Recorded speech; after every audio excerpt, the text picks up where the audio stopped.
Framework of perception, understanding, and beliefs. So there is a network of coherent ideas about the nature of the world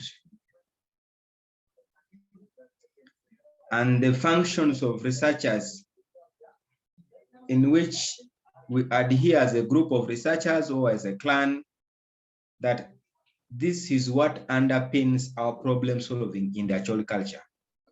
This is what underpins our problem solving in the Teso culture.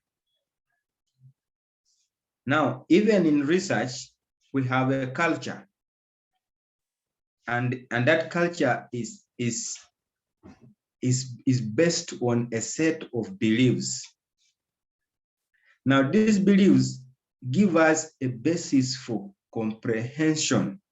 It gives us a basis for understanding and interpreting social reality. Because as a matter of fact, when we're living in this world, there is a way themes, ideologies, mindsets, each one of us will view the world differently. The way I look at my world or the way you look at your world is different, you know? As in, you're doing this course unit, you're studying at Uganda Matters, and then some of you are saying, for me, this is my last. When I get this degree, to hell with education. No, but there's another one who is saying, for me, this is just the beginning. I have to begin to become like this. No, your interpretation about the world is different. If I gave a piece of paper to each one of you to write about your experience with this program, some of you will be like, oh, this is the best program. I've enjoyed this program. But the others within you will be like, this is a hell of a program. Whoever deceived me to join Uganda Matters should go to hell, you know, because of the interpretations of the world view, the way you perceive things. Even in marriage, you perceive certain things, and that drives the way you act in your family. If you think that your husband is a very tough, dangerous man, when he comes back home, you coil, you coil down and you handle him in such a way, because that's how you perceive that he is. If you think that is a very docile man, you handle him like that. So whenever an issue occurs, if you have grown up in a family which is hostile, you have this hostile father, the way you approach him is different from how you approach the docile mother. So these patterns of ideas and perceptions, they are the ones that shape the model under which we make interpretations and under which we understand reality, because each one of us has the reality of their lives. And so in the world of research, we want to understand what is reality. So for us to understand that reality, there are models of understanding that reality. And now these models is what we call the paradigms. That model that we want to use to understand that reality is what we call a paradigm. And I've said the paradigm is now that set of beliefs and agreements that are shared between people. It can be scientists, it can be religious leaders, it can be whatever. In the Catholic Church, they have their own paradigm. There is a common set of beliefs in the Catholic Church that you cannot tell a Catholic, please throw away this rosary, it is wicked. No, that rosary, there is a certain set of beliefs that rosary holds. You will not tell a Muslim to throw away his this is called a hat, or a Muslim lady, please untie your hair. Your head, you throw away that thing and leave your hair out. You know, there is a certain common set of beliefs that are held by such group of people. So in research, we also have a common set of beliefs, and we believe that that is how best we can solve our problems, and that's how we understand. A Muslim will say, for me, as a woman, I will cover my hair, cover my head completely, because of the following issues. Now, in research, the group has told us now we have now those basic questions that we ask: ontology, axiology, epistemology, methods. Now, those are the elements, the main components of a paradigm. So ontology, they have said, we're asking the question, what is reality? What is true and what is not true? What is the nature of what we know? And what's the nature of reality? Because at times there's what we know and it's different from actually the real thing. You know, it's like you're getting into a relationship and there is what we know about this boy, but there is a nature of that boy that you do not know. And you begin to discover that when you're beginning to date, this girl was an angel. But you marry her and she enters into the house, the real nature of her will appear after she has given birth to 5 children. And then you'll be like, oh, this is not the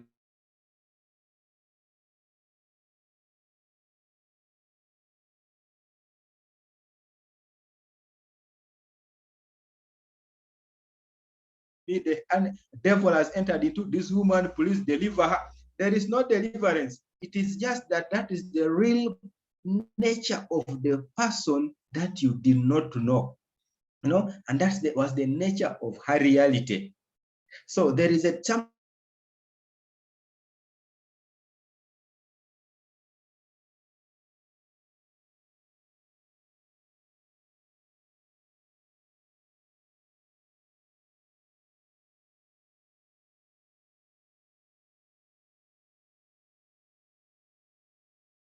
you know, you even at family, who is your father?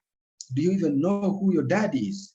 You know, you can see him, like you saw him over the years, but after some time, the real character begins to manifest, and that's the reality. So in ontology, we want to understand what reality is. When we are reading, understanding, we want to know what is it that the world is offering as reality. And this reality, I think, is only known by God. No, if God exists, that reality is only known by God who created it. Now, you who did not create, you do not know. If I went to dig my garden and I planted 2 seeds per hole, I know that in every hole I put 2 seeds. I am the one who planted. But if I did not create myself, I do not even know who I am, you know, because what is inside my DNA, I do not know. You know, sometimes you find yourself behaving in a certain way and you ask yourself, is this Victoria? Is this the real Victoria or it's another Victoria? But it's yourself, you know, because there is reality.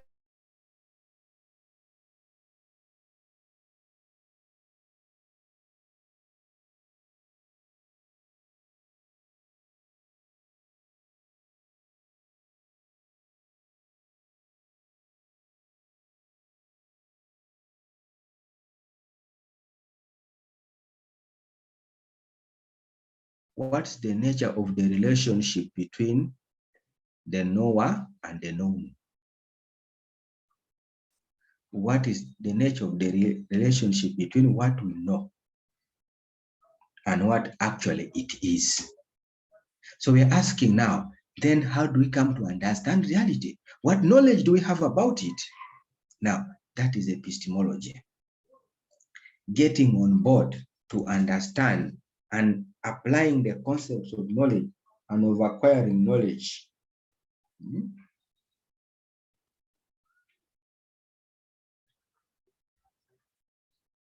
Enables us to get methods. Now the question is, how do we acquire this knowledge?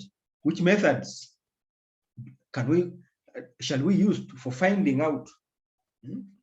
Which methods shall we use for finding out about what we're looking for? And so that's now the methodology comes.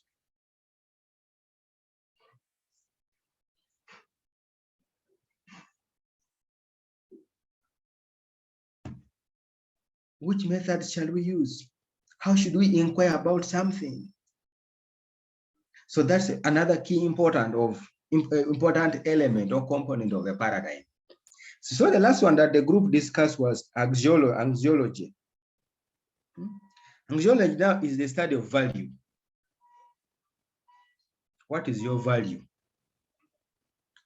If you one time asked yourself as a student in this class, if they took you to the market and they wanted to sell you, how much dollars would you raise? You know? No, I always hear sisters saying, for me, if a man is to marry me, he should bring this number of cows. Do you even know your value? No? That if you want to marry me, you should have this number of vehicles. You should do this. Do you know your value? Just exaggerating by perception. So in anxiology, you want to study the value, the theory of value. What is good and what is not good? And so we want to know the quality of something, the value of something.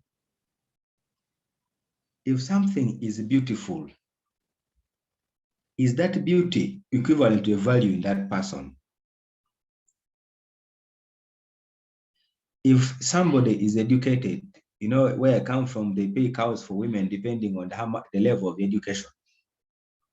So if this person is educated, is a how value equivalent to the level of education?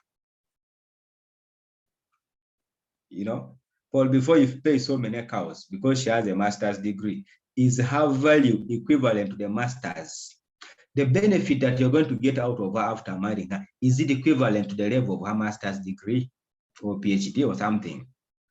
So now in research, before we go to study anything, we want to understand what are the morally defined actions of what is in our hearts. It is difficult to understand what is in somebody's heart. And sometimes, you know, myself, I don't even understand the things in my heart because every day I wake up with something new and I wonder where they come from. So, anxiology, when we're going to do research, is it of value? And if it is of value, what is it going to? Does somebody want to ask a question? Somebody is unmuted. I've muted her. Okay. Yeah, accidentally maybe unmuted. So I want us to understand these concepts, anxiology. What values do you live by? You as an individual. No, you as Derek, what values do you live by? Or are you the kind of person that somebody just wakes up in the morning and tells you, Derek, let's go to the bar and drink beer when you are locally, you know? Are you the kind of person who is valueless, that you can just be swayed? So in the line of research, we do not want to be swayed to things that we do not believe in. You cannot wake up one day and roast your pork, let it smell nice, and then you tell a staunch Muslim and tell him, my friend, this thing is nice, let us eat this thing. He will slap you because that is not in tandem with his values. So every one of us has a paradigm we live by. And there are values that we live by. And so the study of values is called anxiology. Now, there are some of these values that can be taught in class, taught in school, learned by society, but there are others that we are born with. You know, we have seen certain guys who are like, that guy is a very principled guy. You know, he has his own principles. Those principles, he was not taught, they were not taught to him by his parents, neither did he learn from school, but you design your life and you're like, okay, this is how I'm going to live my life, and this is what I will value. I will put my time in areas of value. I will put my resources in areas of value. I will invest my money in areas of value. So in research, we want to invest in areas of value. We want to do things that produce value. So in research, there are value patterns that we follow, and this follows our ethics, our social conduct, and the way we live by. What is nice and what's not? Aesthetics. What is nice and what is not nice? So those four main components define what a paradigm means. So when we are doing research, we want to look at those three or four main things, but mostly we look at the three. The ontology, epistemology, and methodology. And so we want to communicate the world that this is how we look at things. For us, this is how the world appears. Okay, now back to what the other discussant was saying. Now, there are people who think or reason in a certain way, and another group reasons in a certain way. So in research, there are groups of individuals, and there are a group of guys who are called positivists. Now, the people who are called positivists, that chunk of individuals who are called positivists, they have that paradigm that is called positivism. Now, positivism wants to use or believe in objective reality. You know, that's for them the ontology. The ontology is that they believe in objective reality, and they say that we can understand it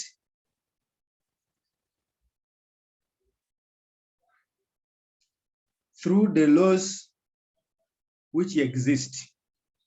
And so these positive guys want to employ scientific methods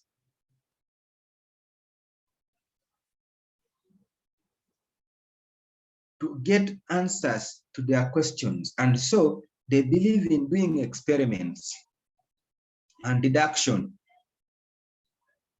They're asking the questions, what is it and how much is it? Is there a relation between this and that? So these guys believe in numbers. They know that if you go to class, for you to become a class leader, 50% of the class must vote for you. So they want numerical precision. And so they want to get hypotheses, have some hypotheses. They want to measure things accurately. So I will give an example. If there's a theory that a good Muganda woman is from Masaka, so what the positivists will do, will go to Masaka and marry as many women as possible. And so after marrying as many women they can, and then they begin to study them and like, oh, out of the 10 guys of us, 100 guys of us who have married these 100 women.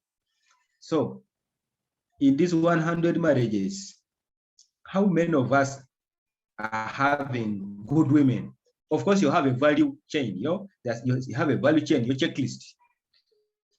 So if you have that out of 100 of you, you have married women from Masaka, and then it is only 10 guys who are complaining, the 90% are comfortable. So we can say, okay, 90% of the women we can get from Masaka out of 100 are very good. So we can go now, another 100 men to Kayunga and marry the Bangladesh women from Kayunga. And then we have our checklist, and then we say, okay, out of the 100 of us who have married women from Kayunga, 60 are comfortable, the other 40 are in hell. Then we can say, okay, since 90% of the women we married from Masaka were good compared to the 60% in Kayunga, therefore, the hypothesis that a good woman for marriage is from Masaka holds. And so we can wake up and tell the world that mathematically, 90% of the women from Masaka are good.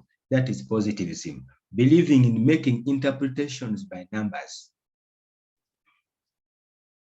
However, there is another paradigm that is called the Interpretivist Paradigm or the Constructivist Paradigm.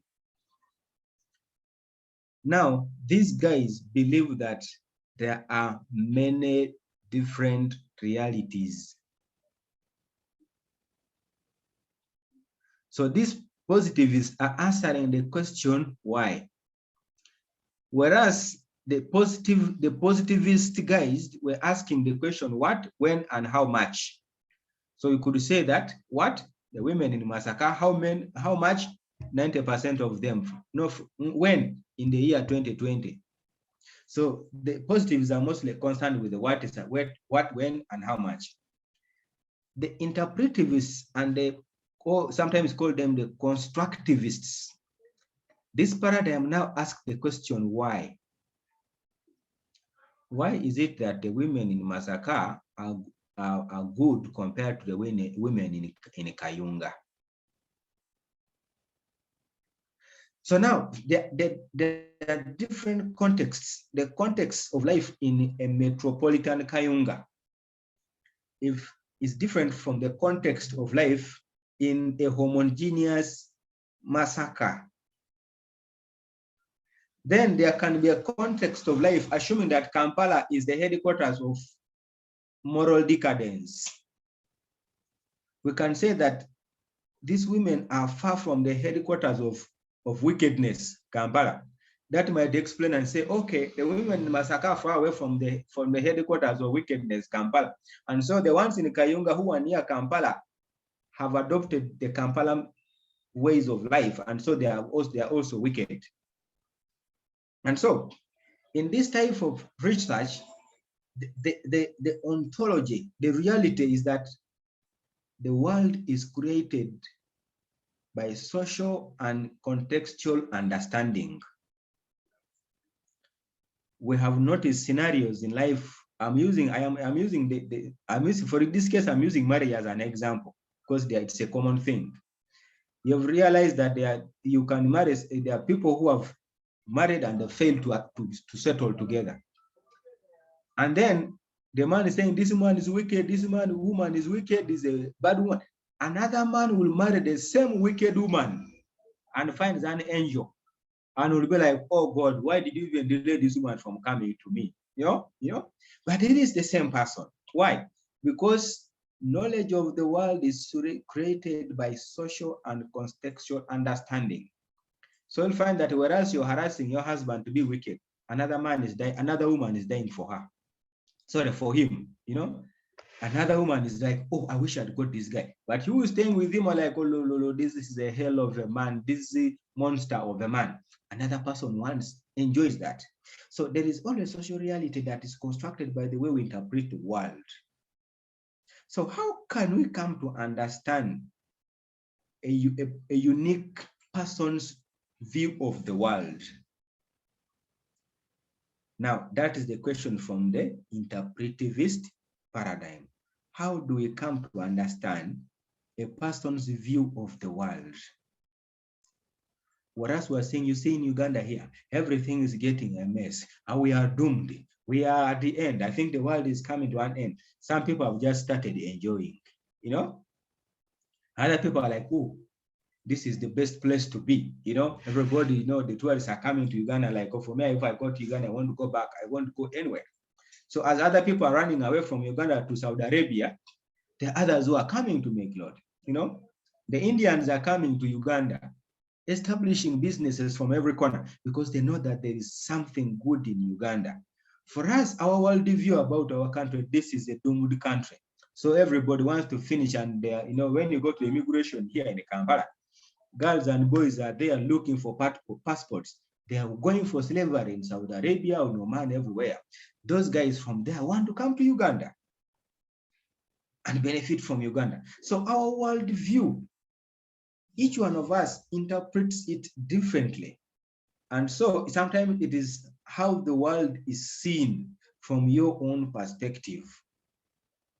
And so even in the family, you you have produced 3 children, and then 2 of them are seeing mom is a very wicked person, but one child is in love with the mother, like my mom is the best mom. Why? Each person has a unique view of the world and interpreting. So the interpretivist guys are asking, how do we understand how a person interprets the world? And so in this case, what we do, the methodology in the interpretivists is to go and do a qualitative study. Go study. If you want to know who I am, come and study me as an individual. Don't ask other people about me. You know, if you want to understand your partner or your wife, study them as individuals. Don't never go ask people. No, Derek, you want to marry, and then you're going to ask the friends of Flavia, for example. You know, you see Flavia, you've admired her, then you go and ask Victoria. Hey, Victoria, how's that friend of yours? Is she good? I want to establish a relationship. You're wasting time. Why? The person's view of life, the way we interpret each other is different. And sometimes what we see out of people outside is different from what they are in, what they are going through inside. So you find this person who acts in a certain weird way. There is what that every one of us is undergoing through. Like you enjoy somebody's in this program and is enjoying the program. I've said it. You're enjoying the program, but another person is like, oh God, how did I even make a mistake to enroll into this program? Every one of us undergoes. So what do we do in interpretivism? Interview people, observe, go live with them, understand their lived experiences of circumstances, because everyone has got a view of how they interpret the world. That is the interpretivism. Everyone's way of understanding the world. Then, of course, there are so many other paradigms, but I'll just explain to you a few. So I've said the positivists are asking the question, what, when, and how much. Interpretivists or constructivists are asking the question, why? What is the lived experience of each one of us? So whereas positivism is looking at realism, interpretivism is looking at normalism. I've said positive guys want to be objective in a non-biased way. So they go do their mathematics, calculate the bias and whatever, do confounding, control effect and whatever. That's positivism. Interpretivists are saying, no way. We want to understand the meaning of this in the way it is. So those are two things. The other paradigm is the pragmatism. Now, pragmatism is a recent paradigm.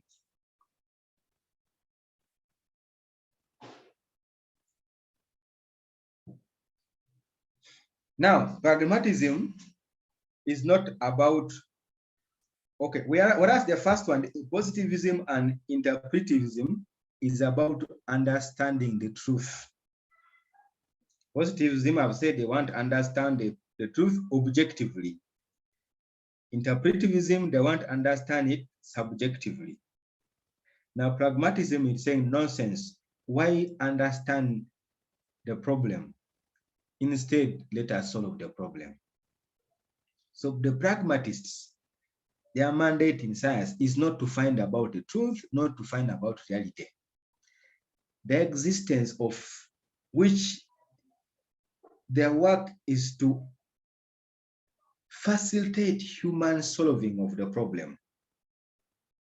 And so this group of thinkers, I said, this paradigm is a way of thinking. It's a dogma. It's a belief. So these guys who believe in pragmatism or the pragmatic paradigm, they believe in bringing interventions and conduct experiments. Now, instead of going to a village and asking people why they have a lot of malaria, nonsense. go give them mosquito nets. You know that people have issues with malaria. Go give them mosquito nets. Give an intervention. So pragmatic paradigm believes in helping people to solve problems. So you conduct research to solve a problem. And so pragmatism, we're looking at reality in its practical sense. So it is a way of thinking, or it's a way of doing things that help to solve problems. And so here we can either do action research that you're going to do. Action research is one of the pragmatic thinking, a way of doing research. Go to society and solve what? Problem. We can do mixed methods, go do qualitative, quantitative. The ultimate goal of pragmatic paradigm is to look out for issues to solve a problem. So you can now look at yourself. If you're married, whenever you come home and the woman is asking, why are you always coming home late? Why asking the why questions?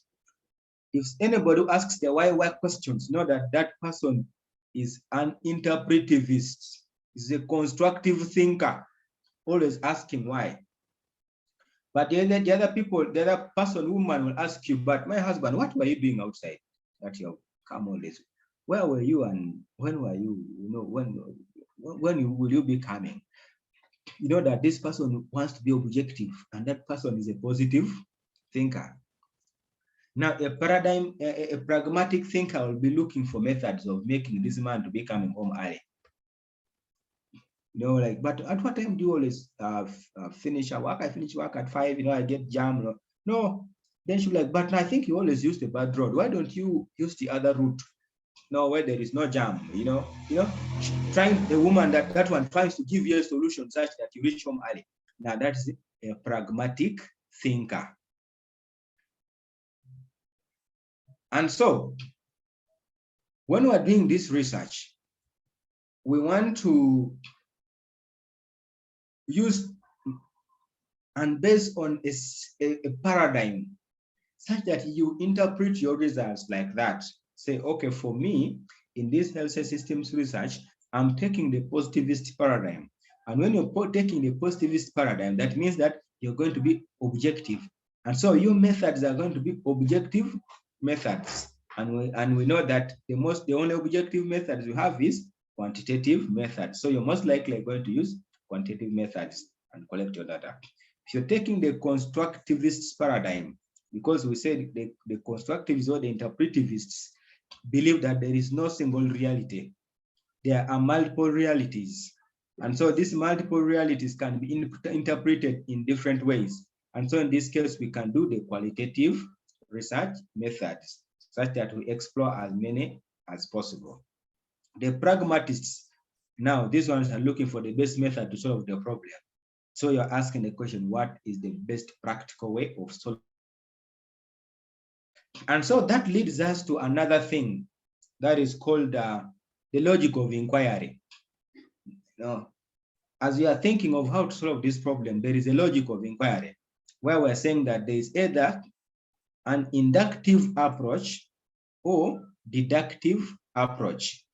Now, inductive is to induce, meaning that you're trying to build, like if it is in labor, for example, you are going to induce labor. You begin, from where there are no labor pains, you put some drugs or chemicals or whatever you give to the mother, and then you induce the pain, and eventually you get the results. So inductive inquiry says that we can begin from small explanations, and then we make a conclusion afterwards. However, there is the other thinking of deduction, where we begin with the problem, begin with the bigger thing, break it down, deduce, break it down, and come back to test the hypothesis that we had. So we can apply these different logics of inquiry into research, and we can take any paradigm. Okay, so I had to, sorry group, I had to come in here because I noticed that we're trying to take a direction that may not have helped us much. But I think that from my explanations, you understand that a paradigm is our way of thinking, a set of beliefs that we hold. And so even when we're going to do health systems research, we make these interpretations basing on a certain dogma or certain philosophy or a way of thinking and how our beliefs are handled. So we make our interpretations based on our beliefs. Okay, do we have questions up to this point?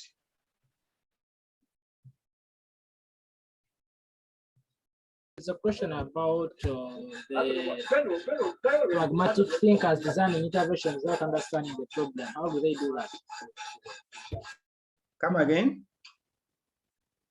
There's a question in the chat saying, how do pragmatic thinkers design interventions without understanding the problem?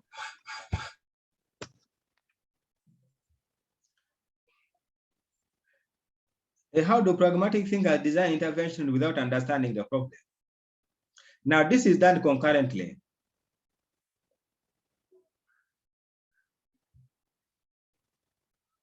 You must, of course, first you have to understand the problem and then go and solve the problem. Now, for the interpretivists, they just want to understand the problem and stop there, take no intervention. But the pragmatists are saying, no, we can go beyond that. We can understand the problem, then design. Now, this is not done in isolation. Now, when we're talking about these paradigms do not act in isolation. If the interpretivists have understood the problem, for us, we can go and solve the problem that they have understood. Because they have read, like you're going to do your research and you find that, yes, in this hospital, there is a big problem of maternal death.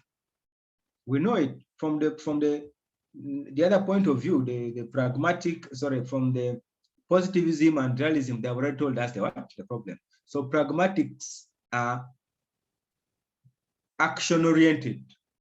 They now come and help solve the problem.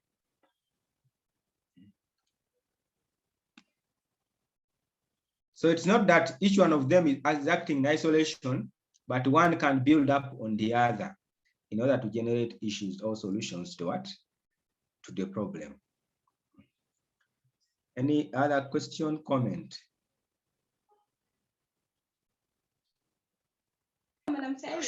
Excuse me, sir.